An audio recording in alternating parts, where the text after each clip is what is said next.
Hello বিয়াস, আসসালামু আলাইকুম রহমতুল্লাহ বরকাত। Welcome to Mariyam's kitchen. আজকে আমি আপনাদের সামনে রূপচাঁদা মাছ বানানোর উপকরণগুলো দেখাবো। দেখুন, আমি প্রথমে মাছটা নিয়েছি। মাছের মধ্যে হলুদ 1 চামচ, মরিচ 1 চামচ, 2 চামচের মতো তেল আর স্বাদ মতো লবণ দিয়ে আমি প্রথমে মাছটারে রূপচাঁদা মাছটারে আমি ম্যারিনেট করে নিব। ঠিক আছে, ম্যারিনেট করে নেওয়া পরে 10-15 মিনিট ভিজিয়ে রেখে দিব। তারপরে 1 পিস লেবু দিব, লেবুর রসটা দিলে কি হয়, আপনারা তো লেবু লবণ দিয়ে ধুবেন, যদি থাকে ঘরে, না থাকলে লবণ দিয়ে দিলে হবে। লেবুটা দিলে মাছের যে গন্ধটা থাকে, কাঁচা গন্ধটা চলে যায়, ফ্লেভারটা ভালো আসে, বুঝছেন নি?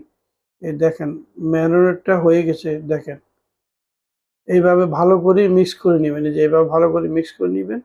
দেখেন, মানে অতি সহজে, মানে আমার স্টাইলে, আমি সবাই তো একরকমই বানা, আর আমার স্টাইলে আমি বানাবো। দেখেন, আমি এখন ফ্রাই করে নিব মাছটারে, হালকা মানে হাফ ফ্রাই করে নিব। দেখেন, তেলটা ফ্রাই প্যানে গরম দিছি। এখন ভালো করে তেলটা গরম হতে হবে, তারপরে মাছটা দিবেন, নইলে মাছটা লেগে যাবে, ভেঙে যাবে। দেখেন, একটু বড় সাইজ পাইপেন নিয়ে নেবেন। মাশাল্লাহ, এইভাবে ভালো করি ও ইয়া পোলট্রি করতে একটু সাবধানে পোলট্রিটা করবেন, যেন মাছটা না ভেঙে যায়। দেখেন মাশাল্লাহ, কত বড় বড় রূপচাঁদা মাছ।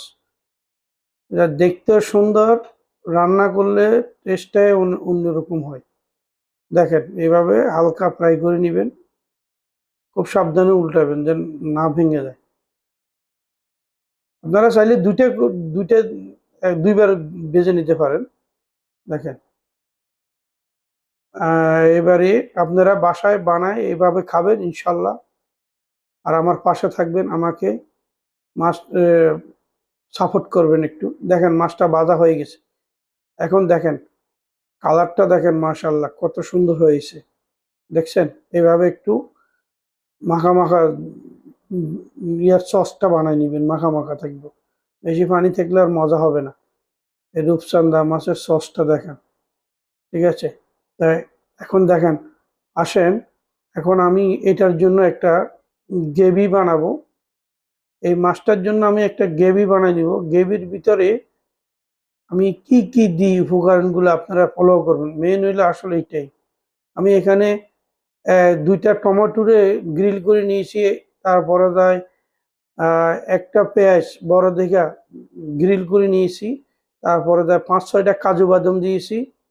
ঠিক আছে, এটার আমি এখন ব্লেন্ডার করে সসটা বানিয়ে নিয়েছি। দেখছেন, তাহলে গ্রেভিটা যদি আপনি ব্লেন্ডার করে নেন, তাহলে সবচেয়ে একটা ভালো হবে বাদামটা ইয়ের জন্য। তো এখন আসেন, আমি মাছটার মশলাটা বানাবো। মশলাটা বানানোর উপকরণগুলো দেখুন। আমি এখানে প্রথমে 100 গ্রাম তেল দিব। আমি এই যে আমার চামচে করি আইডিয়া মতো 100 গ্রাম তেল দিব। তেলটা গরম হয়ে যাওয়ার পরে দেখেন, তারপরে আমি কি দিই আপনারা আমাকে ফলো করেন আর দেখতে থাকেন আমার ভিডিওটা। তেলটা গরম হয়ে গেছে। এখন আমি এখানে 100 গ্রাম পেঁয়াজ কুচি করে নিয়েছি।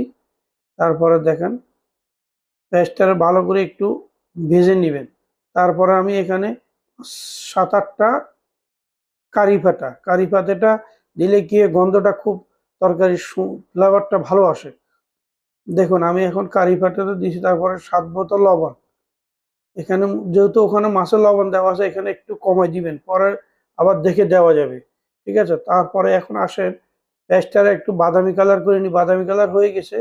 এখন আমি দেখেন, আদা রসুন মিক্স করি, আমি ব্লেন্ডারে পেস্ট করে নিছি। আইডিয়া মতো 50 গ্রামের মতো দিয়ে দিবেন, যেহেতু মাছ 3টা 1 কেজি, বেশি প্রয়োজন নেই। তারপরে দেখেন, আমি এখানে জিরা নিয়েছি 2 চামচ, ধনিয়া নিয়েছি 2 চামচ, চিলি পাউডার নিয়েছি 2 চামচ, হলুদ নিয়েছি 1 চামচ। দেখেন মাশাল্লাহ, এইভাবে ভালো করে একটু কষা নিবেন। তারপরে এখন আমি অ্যাড করব ওই যে যে টমেটো কাজু বাদাম দিয়ে পেঁয়াজ দিয়ে যে পেস্টটা করে নিয়েছি, পেস্টটা আমি এখন অ্যাড করলাম। দেখেন মাশাল্লাহ, দেখেন, এটা যখন ভালো করে কষানো হয়ে যাবে, তেল উপরে দিয়ে আসবে, তখন দেখেন, এই দেখেন তেলটা উপরে আস্তে আস্তে তেলটা ছাড়তেছে। দেখেন, তেল ছাড়া হয়ে গেছে। দেখেন, আমি এখন মাছটা দিয়ে দিব এখানে। ওই যে যে মাছটা ফ্রাই করে রেখেছি, মাছটা এখন দিয়ে দিব। দেখুন, এই যে দেখুন মাছটা আমি এখনো দিয়ে দিলাম। এই দেখুন, মাছটা দিয়ে বেশ সাবধানে একটু পোল্টি করে দিবেন, যে মশলাগুলো মাছের গায়ে লাগে। এখানে কোনো পানির প্রয়োজন না, পানি দিবেন না, যেহেতু মশলার ভিতরে একটু একটু পানি আছে। আর মাছটা যেহেতু হওয়ার, রূপচান্দা মাছটা নরম, অতি সহজ, বেশি সময় লাগে না, বুঝছেন? দেখেন এখন এইভাবে মশলাটা লাগাই দিবেন বেশি করে, হ্যাঁ এইভাবে। তারপরে যাই কিছুক্ষণ ঢেকে রাখবেন তেলটা ছাড়া পর্যন্ত, খাবার দিয়ে কিছুক্ষণ ঢেকে রাখবেন। এই দেখেন আস্তে আস্তে পানিটা টেনে দিচ্ছি, শুকিয়ে যাচ্ছে স্যার। তারপর আমি এখন এখানে 50 গ্রামের মতো ফ্রেশ ধনিয়া কুচি দিয়ে দিলাম। তারপর 5-6টা কাঁচামরিচের গন্ধ লাস্টে দিয়ে দিলাম, একটু গন্ধটা ভালো আসবে। তারপর লবণটা আপনারা একটু চেখে নেবেন। এই সময় লবণটা দিলে পানির সাথে লবণটা গলে যাবে যদি লাগে। দেখেন আমি, দেখেন মাশাআল্লাহ কালারটা কত সুন্দর হয়েছে। দেখেন এখন আমার রান্নাটা শেষ। দেখেন মাশাআল্লাহ কালারটা কত সুন্দর দেখছেন।